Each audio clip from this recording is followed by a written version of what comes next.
हमें किसी लेवल पे पता होता है कि हम क्या गलत कर रहे हैं, हमसे बस वो ठीक नहीं हो रहा होता। हमें पता होता है कि हम ज़्यादा खा रहे हैं, हमें पता होता है कि हम ज़्यादा काम कर रहे हैं, हमें पता होता है कि सिगरेट तंबाकू है, हमें पता होता है कि कुछ लोग तंबाकू हैं, लेकिन हम अपने इरादों पे अमल नहीं कर पाते क्योंकि हमारे जहन पे हमारा कब्ज़ा नहीं होता, कब्ज़ा किसी और का है। प्लॉट हमारा है, कब्ज़ा किसी और का है।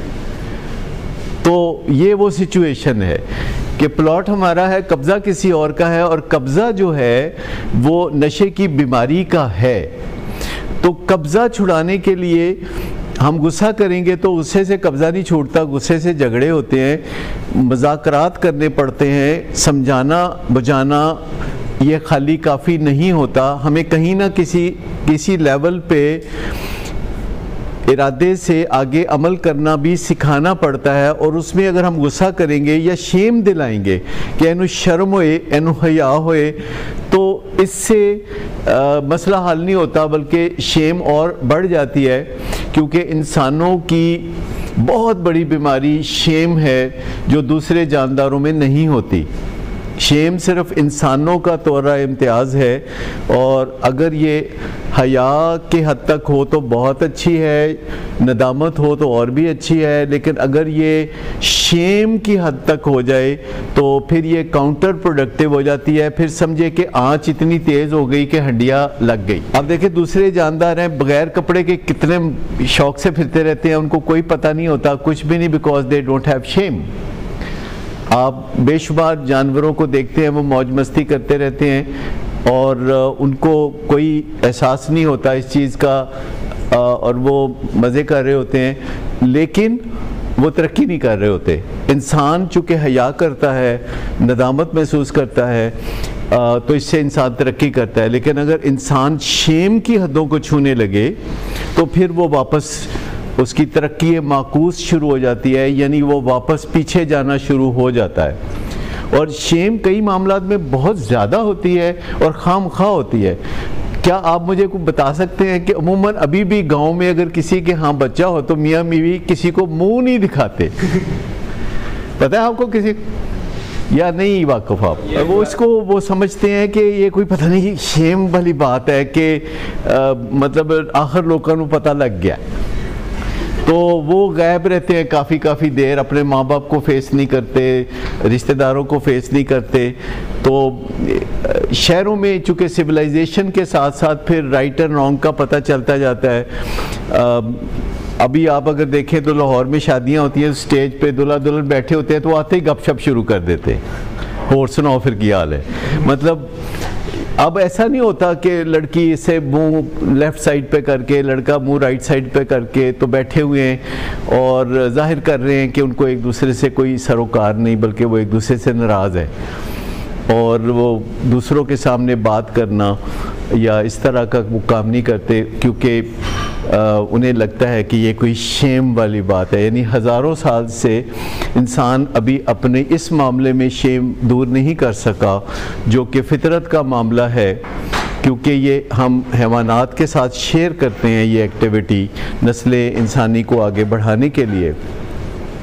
लेकिन चीज़ों को अलग अलग देख लेना कामयाबी की ज़मानत है कि कहाँ जो है वो चीज़ फ़ायदेमंद है और कहाँ वही चीज़ नुकसानदेह हो गई है। आँच उतनी रखनी चाहिए इत्तेदाल के साथ कि जिससे फ़ायदेमंद हो। और अगर वालिदैन अपने बच्चे की एडिक्शन से परेशान हैं तो उनको जो बात करनी है वो उसमें आँच को बहुत ज़्यादा तेज़ नहीं करना और उसमें मोहब्बत को भी बहुत ज़्यादा नहीं करना। उसमें बड़ी राइट जो पिंच ऑफ एवरीथिंग जो है ना, दैट विल वर्क। पिंच ऐसे चुंडी चुंडी, तो उससे जज्बात भी नहीं भड़कते और उससे सूरत हाल भी बेहतर रहती है। लेकिन आप देख लें कि जो हमारा बच्चा नशे की बीमारी में मुब्तला होता है 18 साल की उम्र में, उसकी मर्ज़ी खुद उस पर नहीं चल रही।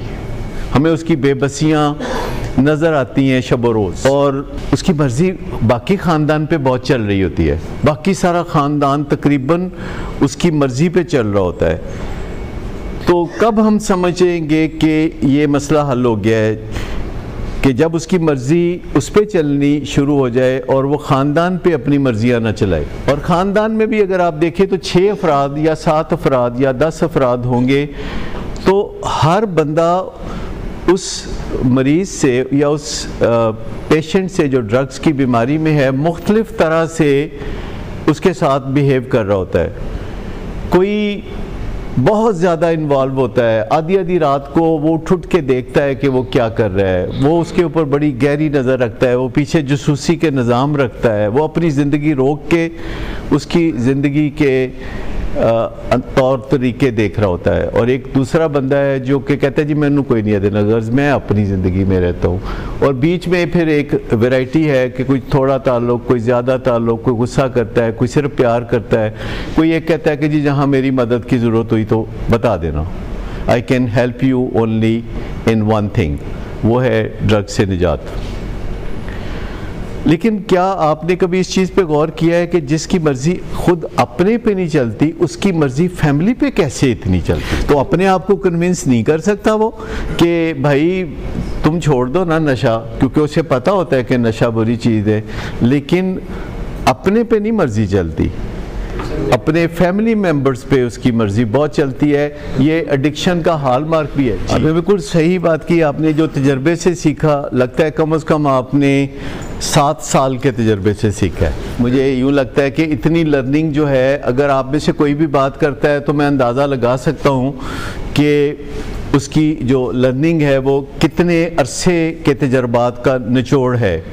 लेकिन अगर पूछा जाए किसी से, किसी आम आदमी से जो 40-45 साल का है और उसका बेटा 18 साल का है और वो नशे की बीमारी में पड़ गया है, तो उस बंदे से पूछा जाए कि देखो भाई 2 में से एक चीज़ मिलेगी, या तो इज़्ज़त ले लो तो या फिर पुत्र दी ज़िंदगी ले लो। पुत्र दी ज़िंदगी, ठीक है, सीधा सीधा सौदा, बहुत आप गोल मोल गल्लां च पैने ही कोई नहीं, क्योंकि हमें पता है कि बेटा कितना अजीज़ होता है। मेरा बेटा अभी अमेरिका गया हुआ है, बड़ा बेटा, और कल रात जो है मैंने उसको मैसेज लिखा कि 1-2 दिन से तुमने बात नहीं की, तो फिर उसकी कॉल आ गई, उसने बताया कि एक मिसहैप हो गया है और मेरा जो बैग है वो गाड़ी में से चोरी हो गया है, और उस बैग में पासपोर्ट था, लैपटॉप था और रुपए पैसे थे,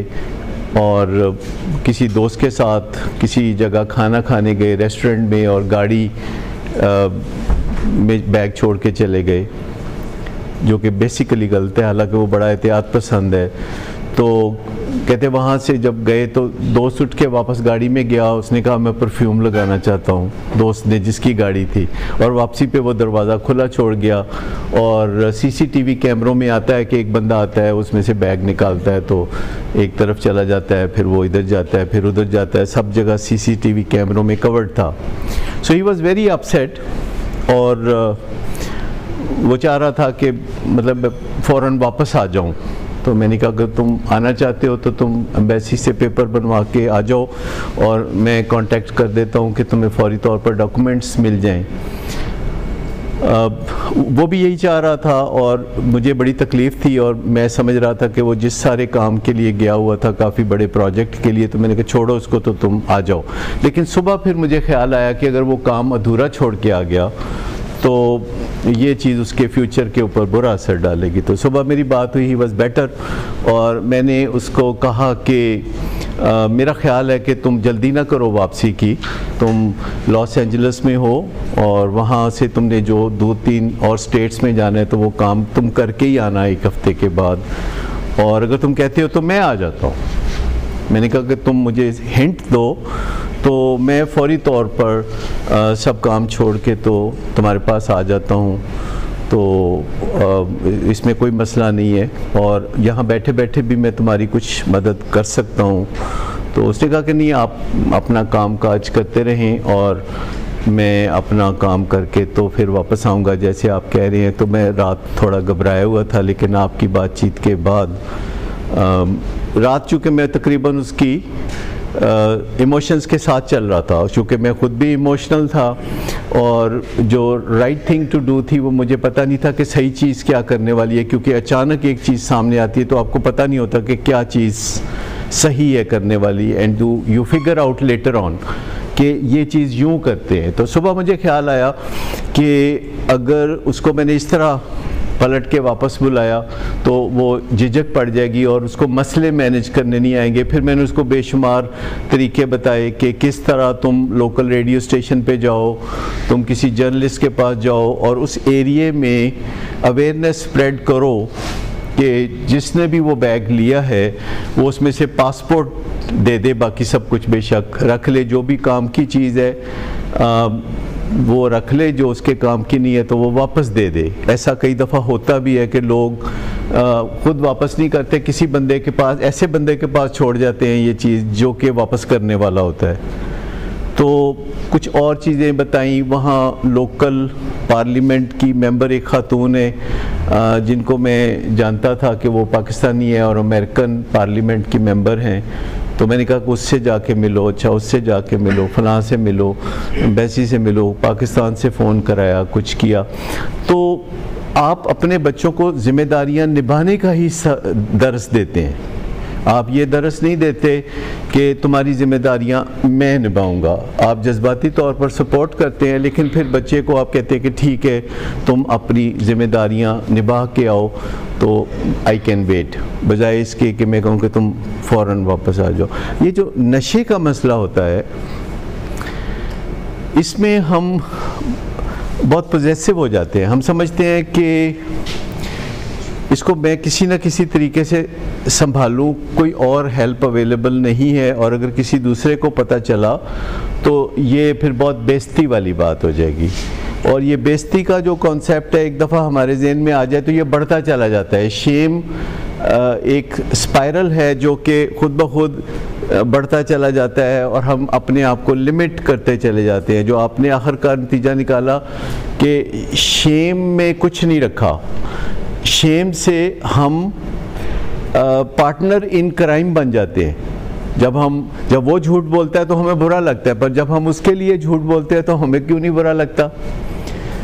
यानी जब हमारा बेटा नशे की बीमारी में पै दर पै झूठ बोलता है तो हमें बहुत बुरा लगता है कि देखो ये हमारे साथ झूठ बोलता है, जब बोलता है झूठ बोलता है।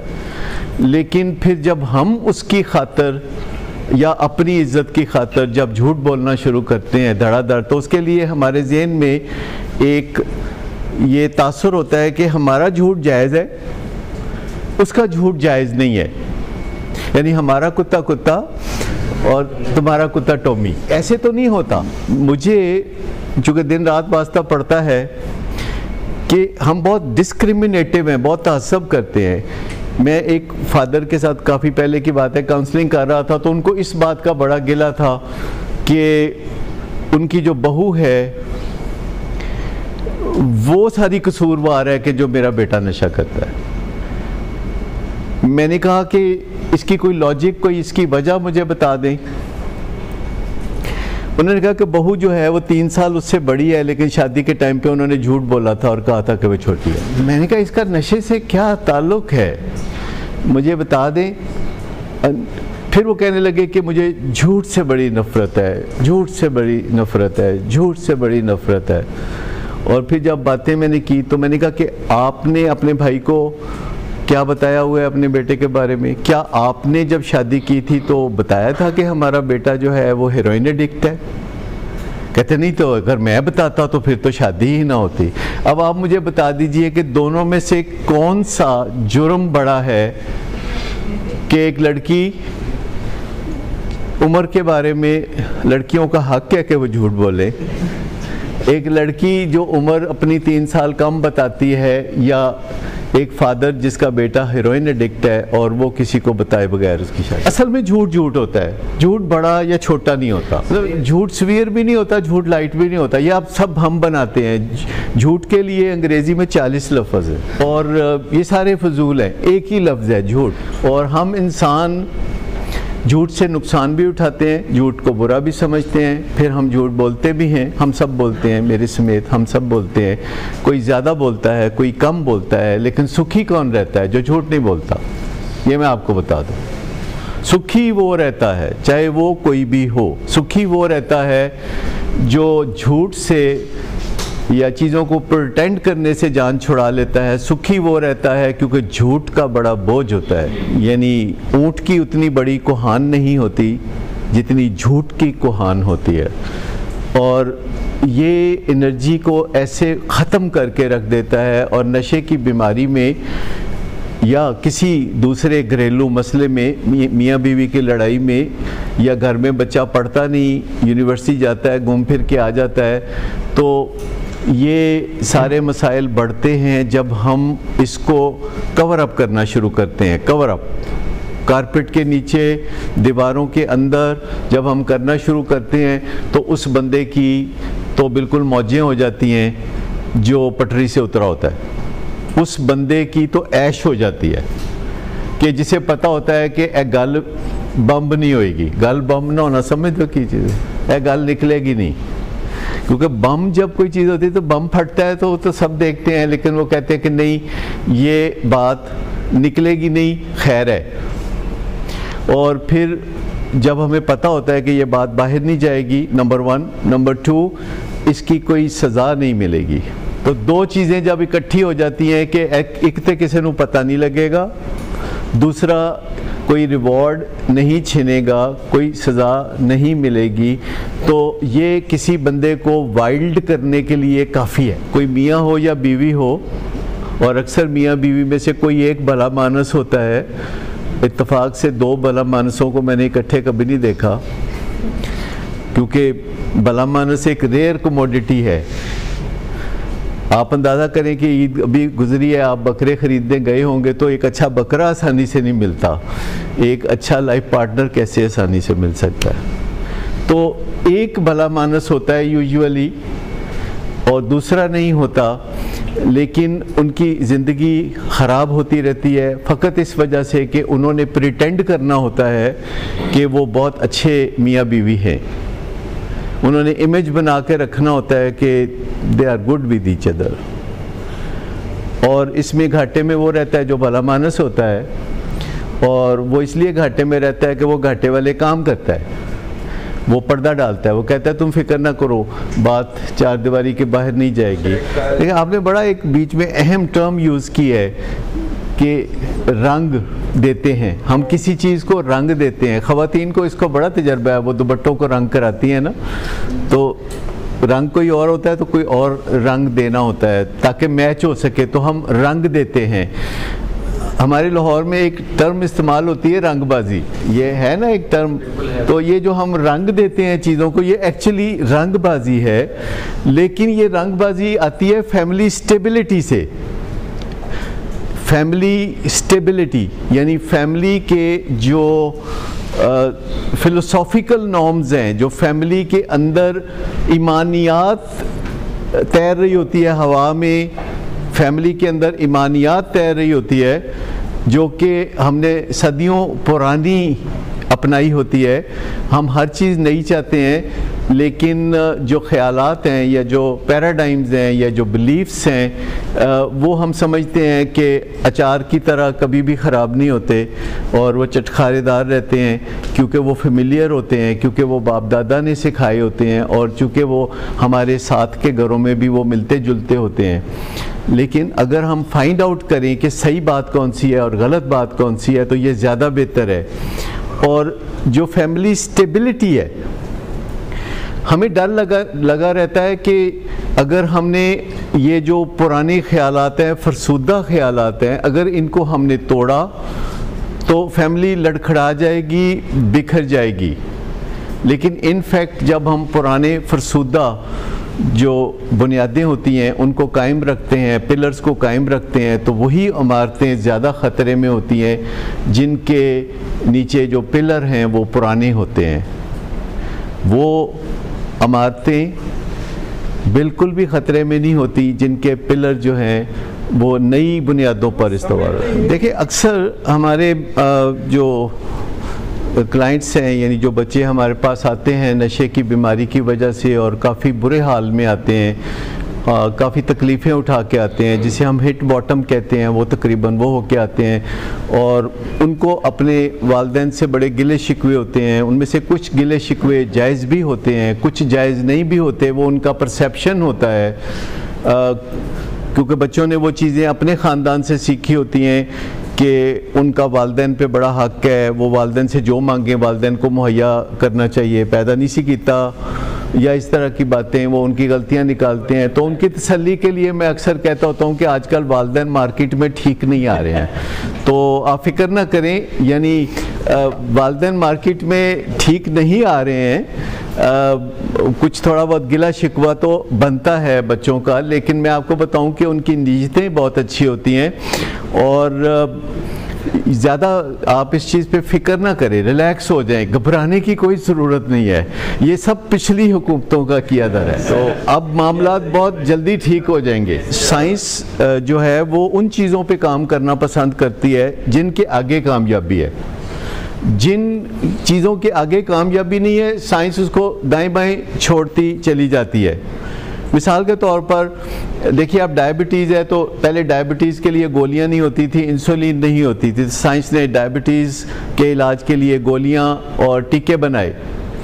तो एक वक्त में अमेरिका में बहुत गलगला उठा कि अगर डायबिटीज़ के लिए टीके और गोलियां बन सकते हैं और उसके बाद बंदा नॉर्मली कार्बोहाइड्रेट्स कंज्यूम कर सकता है, तो एडिक्शन और अल्कोहलिज्म के लिए कोई ऐसी गोलियां, कोई ऐसी इंसुलिन क्यों नहीं बन सकती कि बंदा शाम को 2 गोलियां खाए, उसके बाद चर्च पी ले तो कुछ भी ना हो, या शाम को टीका लगाए और उसके बाद शराब पी ले। तो अगर ऐसा कोई इलाज होता तो वो बड़ा पॉपुलर इलाज होता, वो बड़ा ज़बरदस्त इलाज होता। लेकिन उन्होंने 1960 और 70 की दहाई में 10 साल बहुत शदीद मेहनत करने के बाद ये नतीजा निकाला कि इस डायरेक्शन में कुछ नहीं रखा। कभी ऐसा नहीं होगा कि कोई ऐसी गोली, कोई ऐसा टीका इजाद हो जाए जो शाम को 6 बजे टीका लगवाएं और 7 बजे पीने बैठ जाएं, ऐसा कभी भी नहीं होगा। असल बात यह है कि ये एक फिज़िकल बीमारी है, ये साइकोलॉजिकल बीमारी नहीं है। सबसे बड़ी गलतफहमी जो इसके बारे में पाई जाती है वो ये होती है कि ये नफ्सियाती बीमारी है या बिगाड़ है या बंदा है ही भैड़ा, ए है ही बेहया, ए है ही फलाना, वो जो मर्जी कह लो, फिर डिक्शनरी जो अल्फाज थे नहीं मुकदे। लेकिन साइंस कहती है कि ये एक फ़िज़िकल बात है, और वो फिज़िकल बात यह है कि हमारे जिस्म में एक निज़ाम होता है ड्रग्स से डील करने के लिए, जैसे हमारे जिस्म में एक निज़ाम होता है गोश्त से डील करने के लिए, और हमारे जिस्म में निज़ाम नहीं होता घास से डील करने के लिए, और गधे के जिस्म में निज़ाम होता है घास से डील करने के लिए, पर गधे के जिस्म में निज़ाम नहीं होता शराब से डील करने के लिए। इसीलिए कोई गधा शराब नहीं पीता। तो बात बड़ी सिंपल सी है कि एक निज़ाम हमारे जिस्म में मौजूद है शराब के लिए, ड्रग्स के लिए, और वो निज़ाम अगर अनहेल्दी हो जाए तो एडिक्शन हो जाती है या अल्कोहलिज्म हो जाती है। ये अगर वह निज़ाम हेल्दी रहे तो लोग नशा भी करते रहते हैं और उनको ज़लीलो ख्वार भी नहीं होना पड़ता आम ज़बान में, लेकिन वो भी तबाही की तरफ चलते हैं क्योंकि उनको नेसेसरी वरी नहीं होती। एक नेसेसरी वरी होती है, जैसे आपका इम्तिहान है तो नेसेसरी वरी है और आप उसके वजह से पढ़ेंगे, लेकिन अगर किसी बंदे ने उस टाइम पे ड्रग्स कर लिए हैं तो फिर उसको कोई वरी नहीं होगी, कहेगा ठीक है कर लांगा, हो जाएगा, देखा जाएगा। बहुत सारी चीज़ें हम अनजाने में कर रहे होते हैं। मैं कल ही एक रिसर्च पढ़ रहा था कि जो लोग चाय कॉफ़ी पी के पढ़ते हैं, इससे वो पढ़ तो लेते हैं क्योंकि ज़रा अलर्ट हो जाते हैं, या जो रिटालिन या इस तरह की चीज़ें खा के पढ़ते हैं वो कर तो लेते हैं, लेकिन ये मेमोरी में रजिस्टर्ड कोई नहीं होती। इनका अमली फ़ायदा आगे चल के उनको कोई भी नहीं होता, और वो जो मेमोरी में रजिस्टर होना होता है चीज़ों का, उसके लिए ज़रूरी है कि आपका जो दिमाग है वो फितरी हालत में हो और वेल रेस्टेड हो, नींद पूरी की हो तो आप फ़ैसले भी अच्छे कर सकते हैं। और बहुत सारी चीज़ें हैं जो आप सुनेंगे तो हैरत होगी कि जो लोग ट्रैंक्विलाइज़र खा के सोते हैं और वो समझते हैं कि उनको नींद आ जाती है, साइंस कहती है कि ये नींद नहीं होती, ये एक डिफरेंट स्टेट होती है और इसमें नींद जैसे कोई फ़वाइद हासिल नहीं होते, पर आपको तसल्ली हो जाती है कि आप सोए थे। आपको पता है आर्मीज़ में बहुत से तजर्बे किए जाते हैं और मुश्किल हालात में रखा जाता है फ़ौजियों को ताकि वो जंगें लड़ने के काबिल रहें।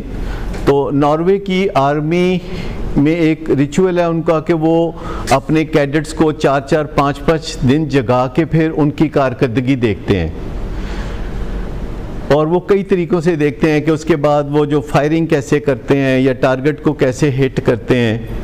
तो उनका एक तजर्बा है जिसमें नीम तारीकी में डमीज़ रख के तो वो अपने कैडेट्स को कहते हैं कि इन डमीज़ को निशाना बनाओ।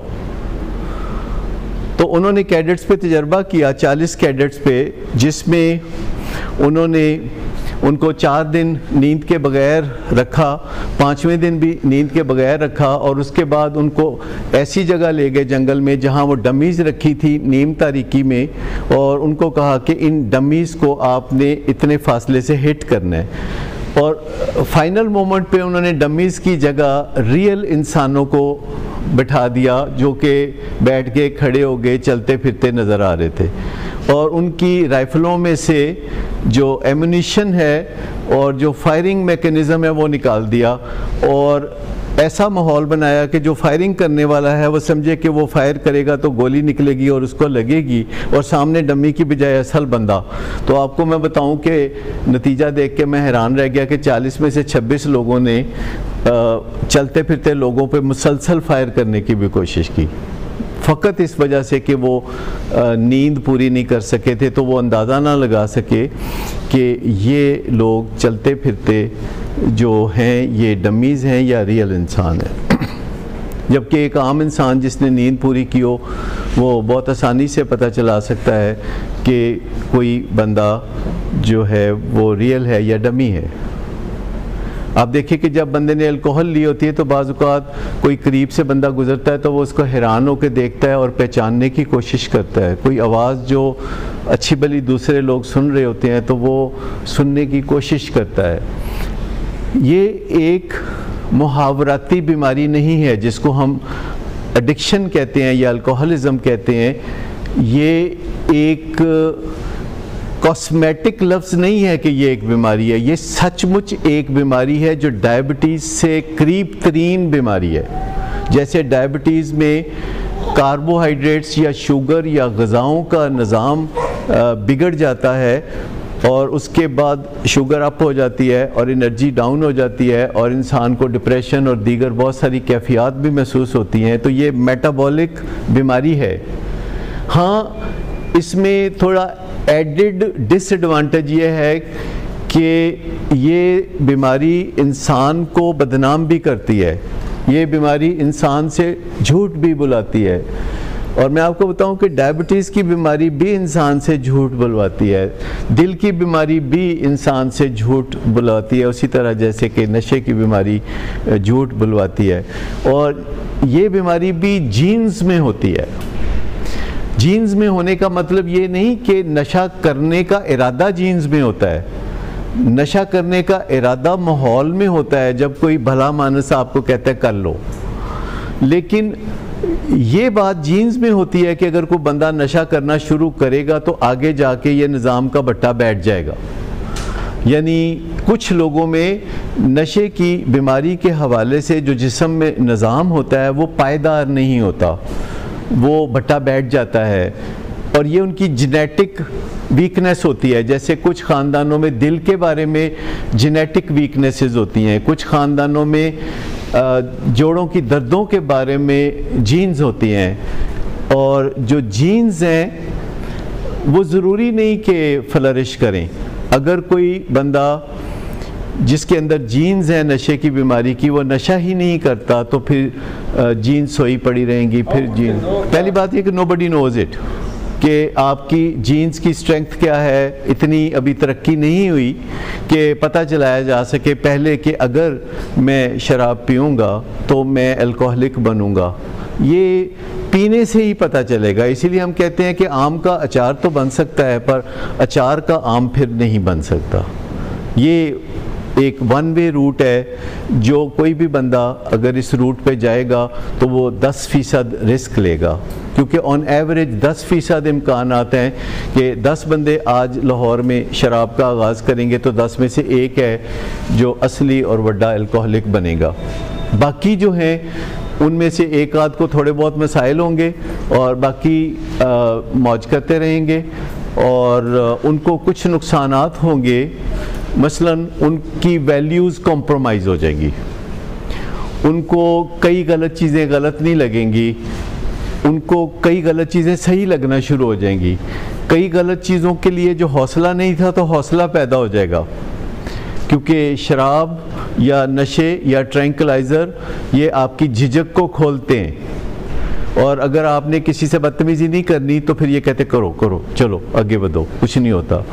तो फ़ायदा वाली बात तो कोई है नहीं जी, फ़ायदे वाली बात तो कतई तौर पर कोई है नहीं। और आज के ज़माने में तो बिल्कुल ये एक घाटे का सौदा है कि जब आप बहुत आसानी से अपनी स्ट्रेस को मैनेज कर सकते हैं, अपने मूड को मैनेज कर सकते हैं और अपने विल से कर सकते हैं, अपने लाइफस्टाइल से कर सकते हैं, तो इस झंझट में पड़ने की ज़रूरत ही क्या है। जब आप आसानी से आप एक खुशहाल ज़िंदगी गुजार सकते हैं तो इस बदहाली के रास्ते पे जाने की ज़रूरत ही क्या है। और आपको बाहर वो सब कुछ तलाश करने की ज़रूरत नहीं है जो आपके अंदर एक्चुअली कुदरत ने अच्छी तरह समो दिया है। और कुछ समझदारी से ये रास्ता इख्तियार कर लेते हैं कि वो अपने मूड और मिजाज को मैनेज करेंगे और कुछ लोग ठोकरें खा के ये रास्ता चुन लेते हैं। लेकिन मुझे बताइए कि जब सारी जन्नत आपके अंदर हो तो क्या आप बाहर खड़े रहेंगे? आपको कुछ ना कुछ देखना पड़ेगा कि आपकी खुशी क्या है। वो कुछ केमिकल्स का इज्तिमा है जो आपने अपने दिमाग में इकट्ठा करना है और उसके लिए आपके पास फितरी रास्ते हैं बहुत आसान कि अपनी नींद पूरी करें, लड़ाई झगड़े ना करें। आप देखते हैं कि लोग सुस्त ज़िंदगी गुजारते हैं, अगर आप वॉक वगैरह करते हैं और लोगों से झगड़े नहीं करते तो आपके अंदर खुशी के चश्मे ऐसे फूटते रहते हैं कि आपको समझ में नहीं आता कि आपको उन चीज़ों का मज़ा आता है जिसमें मज़े का कोई हकीकी तसव्वुर पाया नहीं जाता। ऐसी छोटी छोटी चीज़ों का आपको मज़ा आता है। मैंने अर्ज़ किया था ना कि 1960 और 70 में इस लाइन पे रिसर्च हुई थी कि अगर हम कोई ऐसी दवा बना सकें या कोई टीका बना सकें जो नशा करने से जस्ट बिफोर अगर अल्कोहलिक ले ले तो उसको फिर शराब जो है वो हज़म करने में और उससे फ़ायदा उठाने में मुश्किल पेश ना आए। क्योंकि जिन लोगों में अल्कोहलिज़म होता है शराब पीने से उनके अंदर जहरीले मादे जमा होते हैं, जिनको अल्कोहलिज़म नहीं होता शराब पीने से जहरीले मादे जमा नहीं होते। इसी तरह चरस का मामला है, इसी तरह दूसरे नशों का मामला है। लेकिन जब साइंस किसी चीज़ के अंदर भरपूर तसल्ली कर लेती है कि इसका हल नहीं है तो फिर साइंस उस चीज़ में ठोकरें नहीं खाती। साइंस का एक अपना अंदाज़ है कि किस तरह साइंस अलग अलग कर देती है चीज़ों को कि उसे पता चल जाता है कि इसमें आगे जाके मंजिल मिलेगी, इसमें आगे जाके मंजिल नहीं मिलेगी। तो 1970 के बाद दुनिया में कोई ना फंडिंग हुई ना कोई रिसर्च हुई इस बारे में कि लोगों को नशा करने में मदद दी जाए। कि आपको ग्रेस मार्क्स मिलते रहते हैं बच्चों को और इस होप में कि आप एहसास करेंगे। लेकिन वो जो बात आपने कही कि ये साइकोलॉजिकल भी है, वो बात बिल्कुल ठीक है। लेकिन बीमारियों को हम क्लासीफाई कैसे करते हैं कि पहले बीमारी कहाँ आई तो हम वहाँ से क्लासीफाई करना शुरू करते हैं। जैसे इस बारे में कोई किसी को शुबा नहीं होगा कि डायबिटीज़ एक जिस्मानी बीमारी है, लेकिन डायबिटीज़ एक नफ्सियाती बीमारी भी है। क्योंकि जब डायबिटीज़ होती है तो हाथों के तोते उड़ जाते हैं और इंसान अपनी ज़िंदगी के अंदर बहुत परेशान हो जाता है और इसको छुपाता भी है और परहेज़ भी नहीं कर पाता, उसके ऊपर मर्ज़ी नहीं चलती। वो मिठाई देखता है तो फौरी खाना शुरू कर देता है, बाद में वो पछताता है। लेकिन आपको पता है कि इसको कहा जाता है bio psycho social and spiritual disease. तो बायो का मतलब है बायोलॉजिकल, यानी बायोलॉजी से ताल्लुक़ रखती है, जिस्म से ताल्लुक़ रखती है। साइको का मतलब है साइकोलॉजिकल भी है, क्योंकि बायोलॉजिकल मामला थोड़ा आगे चल के साइकोलॉजिकल मामला बन जाता है। यानी वो लड़ाई झगड़े करना लगता है, वालिदैन उससे लड़ाई झगड़े करने लगते हैं और उसको बेचैनी सी होती है, हालांकि उसके चेहरे पे सुकून होना चाहिए। जो बंदा नशा करे, अगर उसके नशे में कोई बरकत हो तो फिर सुकून होना चाहिए ना, लेकिन नशे में से बरकत उड़ जाती है। जब ये मरीज़ों की टर्मिनोलॉजी है जो मैं उनसे सुनता हूँ कि लोग कहते हैं जी मेरे तो जी इंज लगता है जिमें नज़र ही लग गई है, बरकत ही नहीं रही हूँ तो शराब च, पता नहीं वो केड़े ज़माने सन। तो या चर्च के बारे में या ड्रग्स के बारे में वो अपने इस अंदाज में बात करते हैं। तो बात सिर्फ सिंपल सी है कि ये जो बायोलॉजिकल है तो फिर ये साइकोलॉजी, क्योंकि ब्रेन का फंक्शन जो है क्या है, सोचना। और ब्रेन जैसे मैदे में ख़राबी होगी तो बदहज़मी हो जाएगी ना, खाने पीने में ख़राबी हो जाएगी ना, फिर वॉमिटिंग आ जाएगी। तो चूँकि ब्रेन का ये ब्रेन डिसऑर्डर है, ब्रेन इलनेस है, तो सबसे पहले ख़यालात पे और मूड और मिजाज पे ख़राबी आएगी, तो ये साइकोलॉजिकल हो जाएगी। और इस दौरान उसको उन लोगों की मदद की ज़रूरत होगी कि जो नशे के इस गोरख धंधे को आगे बढ़ाएं। और वो यार दोस्त जो कि माँ बाप को बहुत बुरे लगते हैं, और वो जो ड्रग पुशर्स और पेडलर्स होते हैं जो कि सोसाइटी को बहुत बुरे लगते हैं, वो उसके अंदर वो रच बस जाता है और गलत लोगों के साथ गलत काउंसलिंग में चला जाता है, वो एंटी काउंसलिंग में चला जाता है। तो फिर ये बीमारी सोशियोलॉजी में बदल जाती है। सोशियोलॉजी में बीमारी तब भी बदलती है जब उसकी नौकरी से उसको फ़ारिग कर दिया जाता है, जब उसकी बीवी छोड़ के चली जाती है, तो तब भी सोशल डिलेमा पैदा होता है। तो पहले तो ये बायोलॉजिकल हुई, फिर ये साइकोलॉजिकल हो गई, ये फिर सोशियोलॉजिकल हो गई। उसके बाद बंदा कहता है जी मेरा कोई नहीं, ना मेरा माँ ते ना मेरा प्यो, और ना कोई दुनिया च बंदा चंगा है, तो नो बडी विल हेल्प मी।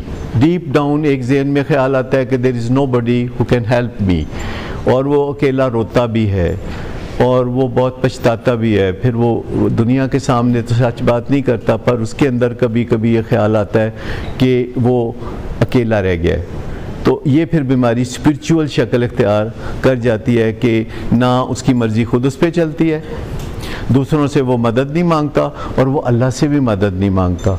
जो सबसे कीमती असासा है जो ये बीमारी छीन लेती है, वो ईमान का असासा है। क्योंकि जब कोई बंदा नशे की बीमारी में होता है तो उसका कोई खुदा नहीं होता, उसका खुदा उसका नशा होता है। उसका कोई माँ बाप, कोई बहन भाई नहीं होता, वो बिल्कुल तन्हा होता है। तो वो उसे माँ बाप की ज़रूरत होती है, उसको बहन भाइयों की ज़रूरत होती है, उसको खुदा की ज़रूरत होती है। तो ये स्पिरिचुअल पार्ट जो है, ये इस बीमारी का वो पार्ट है। लेकिन इसमें कोई गुंजाइश रंजिश की नहीं है।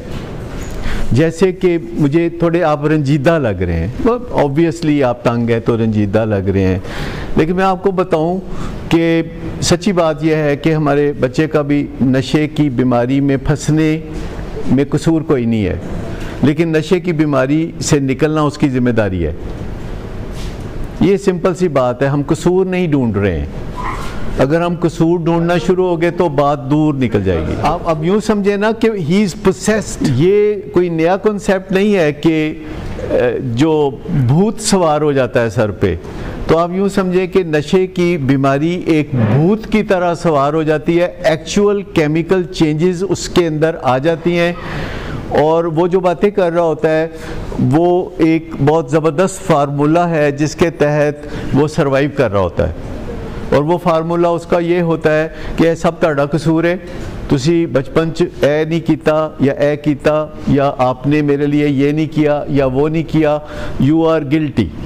सबसे पहले वो जैसे जज नहीं, देखिए जैसे जज होता है ना, तो वो थोड़ी मार के पहले कहता है यू आर गिल्टी। तो सबसे पहले जो वालिदैन को वो कहता है, और वालिदैन को यकीन दिला देता है बार बार एक बात करके। जैसे टीवी पे एक बार बार एडवर्टाइजमेंट आती है तो आपको यकीन आने लगता है कि ये अच्छी है, ये प्रोडक्ट ठीक है, और आप रोज़ाना किसी प्रोडक्ट का ऐड देखते हैं तो आप कहते हैं ये ठीक है। 21 दिन जो है तो हम समझते हैं कि रहता है, लेकिन डिनाइल से निकालने के लिए इंटरवेंशन डाटा प्रेजेंटेशन जो होती है वो एक सुनहरा असूल है। उस पर हम अभी थोड़ी देर में बाद में आते हैं। पहले मैं ये फिनोमेना बताना चाहता हूँ कि वो कहता है यू आर गिल्टी, और आप बार बार ये बात सुन के तो यकीन कर लेते हैं, और आपको पता है, आपका तजर्बा है कि आप में से हर एक ने अपने बेटे के या बेटी के हवाले से जो एडिक्शन में है अपने आप को गिल्टी समझा, क्योंकि उसने रिपीट किया कि यू आर गिल्टी। मेरे ख्याल है कहीं ना कोई फैमिली मेम्बर ये रोल लेता है कि हाँ मैं ही कसूरवार हूँ। यानी ये जब कोई बाज़-औक़ात खुसूसन वालदैन जो है कभी यार कहता है तो फिर रोज़ जो कहता है तो ठीक ही कहता होना है। देखिए सबसे पहले तो वालदैन सोचते हैं कि अगर मैं अपने, वो कहते हैं जी मेरे को गुनाह होया, दसो अल्लाह मियाँ के बारे में ऐसे सोचना कि वो बड़ा ग्रजी टाइप है कि गुनाह प्यो कर दे सजा पुत्र नूं देगा, मतलब ऐसे हो नहीं सकता कि अल्लाह ताला के बारे में हम इस किस्म का ख्याल ज़हन में रखें कि अगर मेरे दादे ने कोई गुनाह किया है तो सज़ा उसकी पोते को या बेटे को मिले। लेकिन ये बात कि तुम गलत हो, तुम गलत हो, तुम गलत हो, ये जब बात करते रहते हैं तो इंसान के ऊपर दो चीज़ें असर करती हैं, एक रेपिटिशन, एक लॉजिक। और तमाम दुनिया की एडवर्टाइजमेंट का बेस यही है कि वो रिपीट करेंगे, they will give you logic, और दोनों में से एक या दोनों आप पे असर करेंगी और आप जाके प्रोडक्ट ख़रीद लेंगे। तो जब वो कहते हैं ना तुम कसूरवार हो, तुम्हें पता नहीं, तुम्हें होश नहीं, दूसरे वालिदैन ये करते हैं, फ़लाने वालिदैन ये करते हैं, फिर वो देखो वो फ़लाने वालिदैन क्या करते हैं, तो वो कहीं ना कहीं मिसालें दे के तो रिपीट करके वो एहसास दिलाएगा यू आर गिल्टी।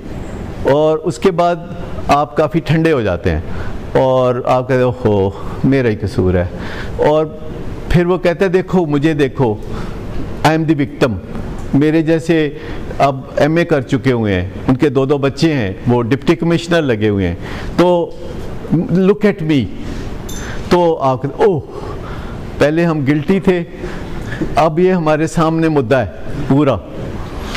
और फिर वो कहता है नो लिसन टू मी, कोई गड़बड़ नहीं करनी, जो मैं कहूँ वही करना है, और ख़बरदार जो मेरे बारे में मेरे मर्ज़ी के बगैर कुछ किया, अब मैं बताऊंगा कि क्या करना है और तुमने वो करना है। बंदा कहता है अच्छा ये सब कुछ करना पड़ेगा।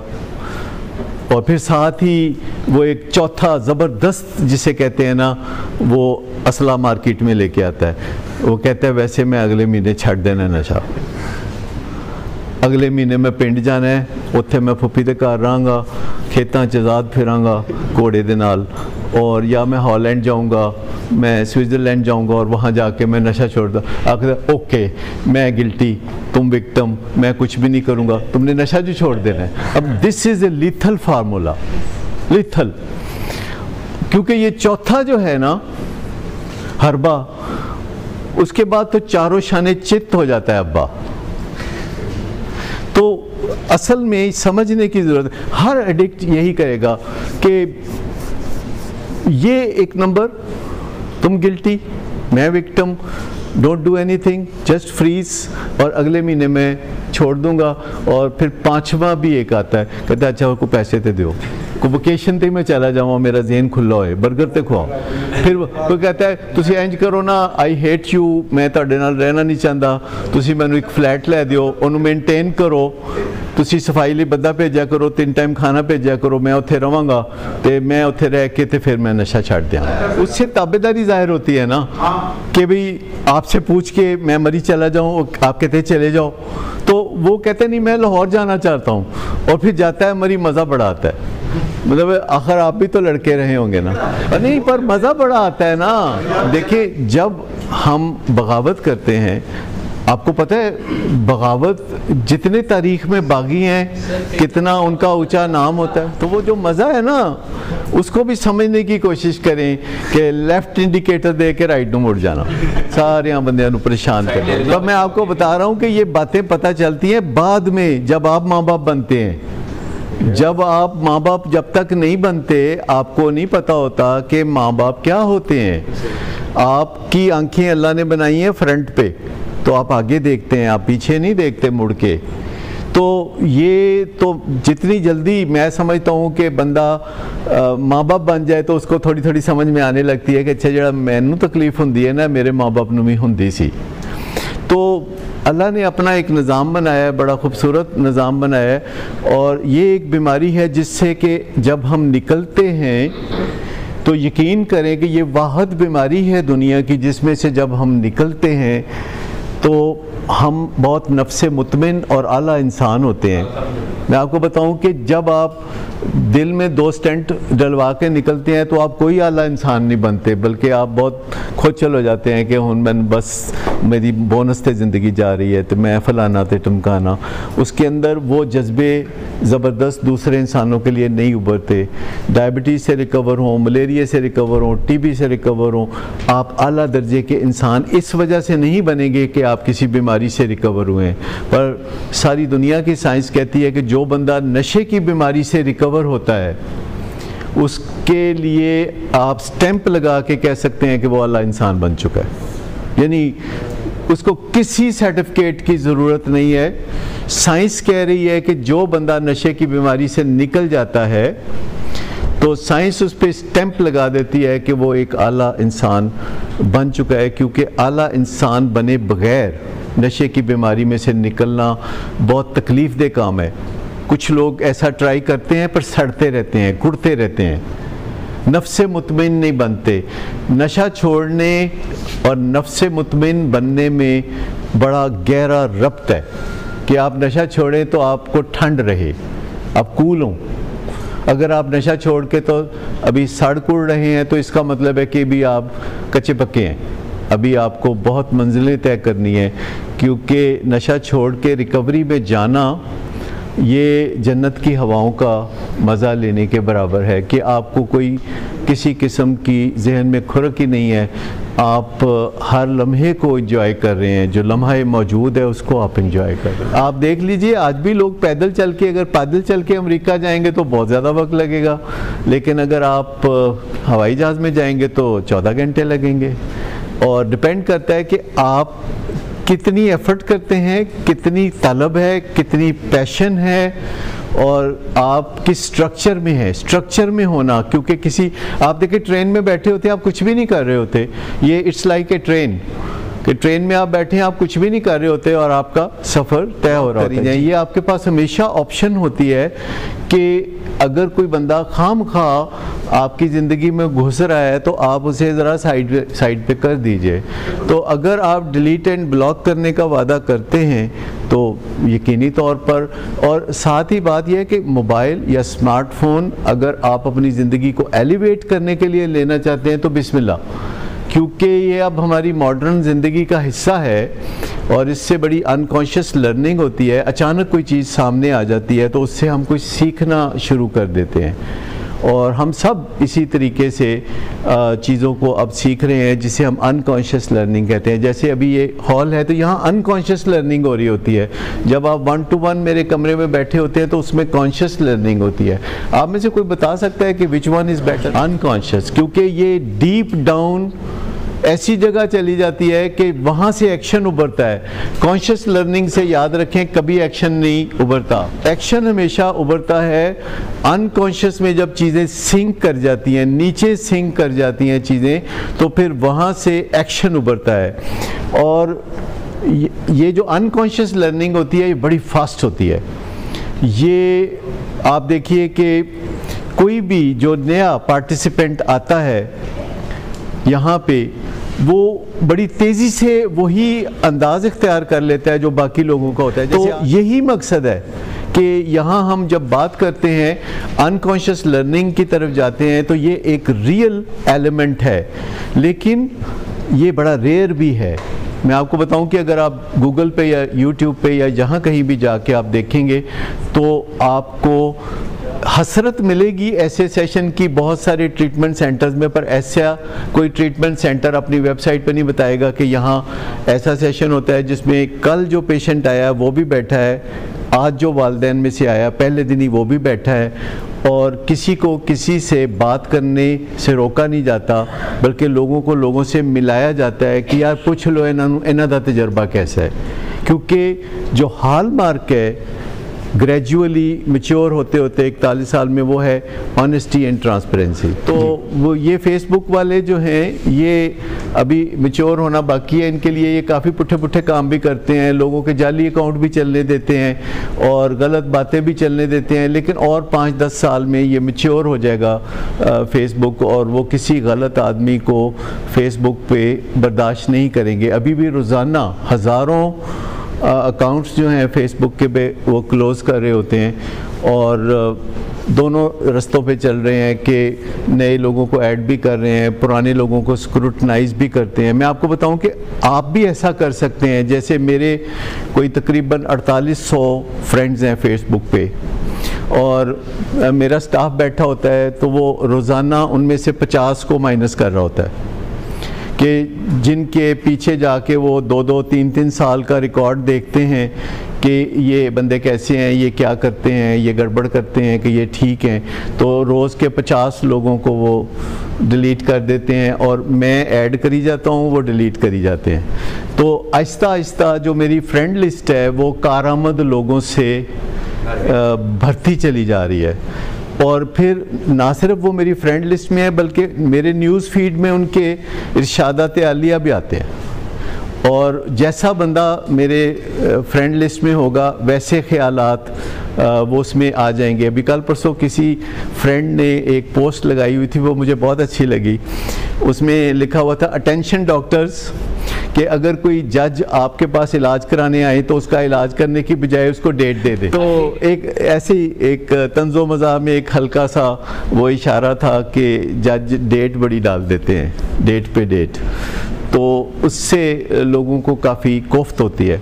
लेकिन मैं आपको बताऊं कि इस हॉल में मैंने रंजिशों को ख़त्म होते देखा है, घुलते देखा है। पहले थोड़ा सा दिल करता है कि कुछ ना कुछ रंजिशें निकालें, लेकिन फिर जल्द ही पता चल जाता है कि ये कसूर वाली बात नहीं, ये सचमुच बीमारी है। क्योंकि लंबे अरसे तक हम समझते रहते हैं कि डॉक्टरों ने बनाया लफ्ज़ बीमारी है।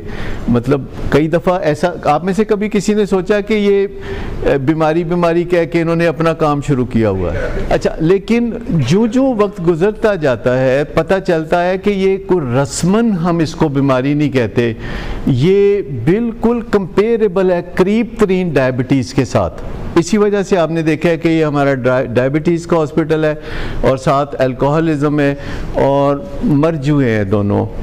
और जो डायबिटीज़ का इलाज है सो ही एडिक्शन का इलाज है, और जो एडिक्शन का इलाज है वही डायबिटीज़ का इलाज है, मासवा इस फ़र्क के कि वहाँ एक इंसुलिन का टीका भी मरीज़ों को तोहफे के तौर पर मिलता है या कोई गोलियां मिल जाती हैं, और यहाँ भी कुछ दवाइयाँ मिल जाती हैं, लेकिन अल्टीमेटली नशे से निकलना एक लाइफस्टाइल चेंज का मामला है। सज़ा और जज़ा का मामला है। साइंस ने इस पे बड़ा काम किया है और पिछली सदी के आखिर तक रिवॉर्ड एंड पनिशमेंट के अल्फाज इस्तेमाल किए जाते थे। अब जो 21वीं सदी में नोशन है या बात है वो ये है कि reward and holding the reward, यानी रिवॉर्ड और रिवॉर्ड को होल्ड कर लेना। यानी सज़ा का तस्वर जो है मॉडर्न साइकोलॉजी में अब नहीं है कि सज़ा से कोई फ़ायदा हो सकता है या सज़ा से जो फ़ायदा होता है वो मुनाफा बख्श है। तो बहुत से लोग सज़ाओं से ज़िंदगी में पढ़ लिख जाते हैं, सज़ाओं से ज़िंदगी में अच्छे रास्ते भी इख्तियार कर लेते हैं, लेकिन साइकोलॉजी ने कहा है कि इसकी ज़रूरत नहीं है, ये अननेसेसरी है, ये रिडंडेंट है। रिडंडेंट समझते, जो चीज़ फाजल हो जाती है, फालतू हो जाती है।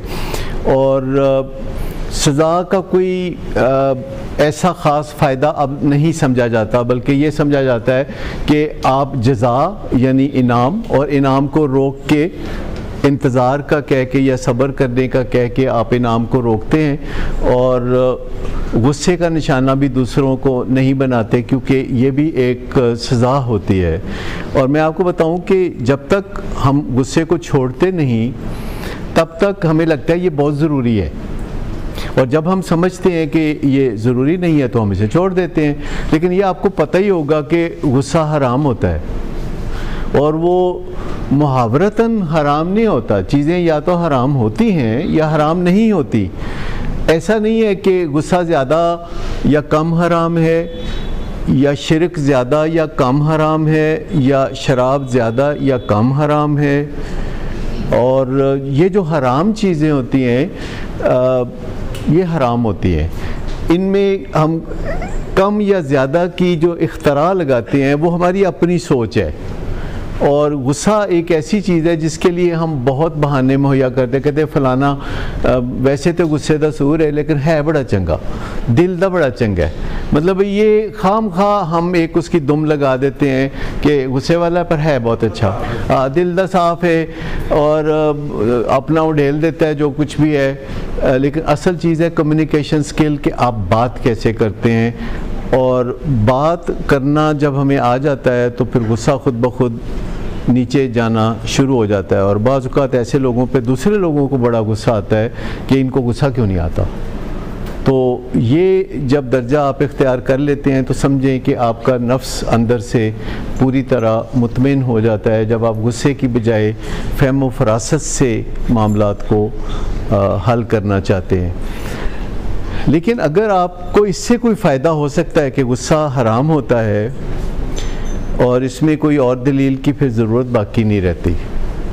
जब एक चीज़ हराम है तो हराम चीज़ों में से गुस्सा वो एक वाहद चीज़ है जो हम बहुत कारआमद समझते रहते हैं, बहुत फ़ायदेमंद समझ रहते हैं।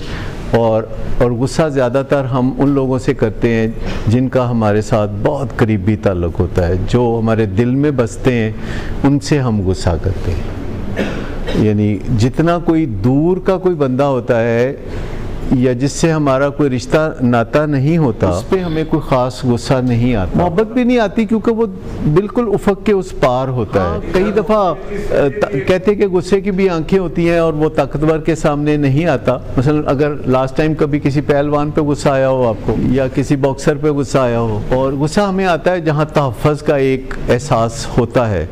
मैं कई दफ़ा पूछता हूँ, जो मेरे पास आते हैं बच्चे, तो उनसे मैं पूछता हूँ कि जिस तरह आप अपने अब्बा से बात करते हैं, कोई और भी आपके अब्बा से ऐसे बात करता है? तो कहते हैं नहीं। तो मैंने कहा फिर तुम क्यों करते हो? तो उसका मतलब होता है कि जी मुझे ये तहफ़्फ़ुज़ हासिल है कि मेरा बाप बहुत प्यार करता है, तो मैं ये कर सकता हूँ और मुझे कोई उसके नताइज नहीं मिलते। और जब मैं गुस्सा करता हूँ तो मुझे उसके कोई प्रिविलेजेस मिलते हैं, क्योंकि मेरे वालिद जो हैं बहुत प्यार करते हैं। और जब मैं गुस्सा करता हूँ और फिर वो गुस्सा करते हैं तो आखिरकार बहुत मोहब्बत सी उभर के सामने आ जाती है और उसके कुछ फ़ायदे भी होते हैं जो सामने आ जाते हैं। लेकिन मैं आपको बताऊं कि गुस्से के ज़रिए मोहब्बत की तरफ पलटने से बेहतर यह है कि बराह रास्त मोहब्बत की तरफ रुजू किया जाए। और ये ज़िंदगी में एक ऐसा सबक है जो मोज़े बर्पा करता है कि अगर आप मोहब्बत से ऑपरेट करते हैं। लेकिन इसका मतलब ये नहीं कि आप जुल्म और ज़्यादती को बर्दाश्त करते हैं, क्योंकि अगर आप जुल्म और ज़्यादती को बर्दाश्त करते हैं तो you are partner in crime. आप बता देते हैं कि आपको ये चीज़ पसंद नहीं है, लेकिन आप आपे से बाहर नहीं होते। आप हक सच की बात करते हैं और फिर खामोश हो जाते हैं, और आपकी खामोशी रंग लाती है।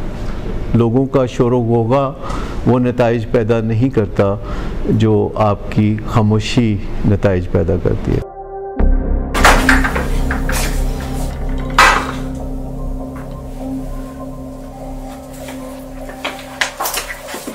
आज फिर भी करायो। नहीं तो इन बच्चों का ही ख्याल कर लो। बंद करो तुम अपनी बकवास। लेकिन तुम अपनी घटियार को तो से बाज मत आना। तुम हो ही घटिया इंसान। तुम होती कौन हो मुझे रोकने वाली? तुम्हारे बाप के बाल की पीता हो क्या?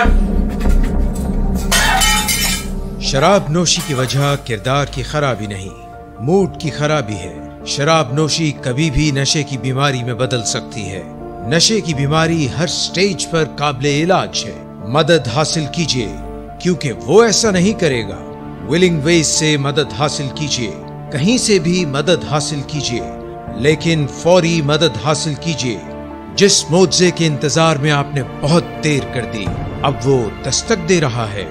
मदद हासिल कीजिए, मदद हासिल कीजिए, मदद हासिल कीजिए।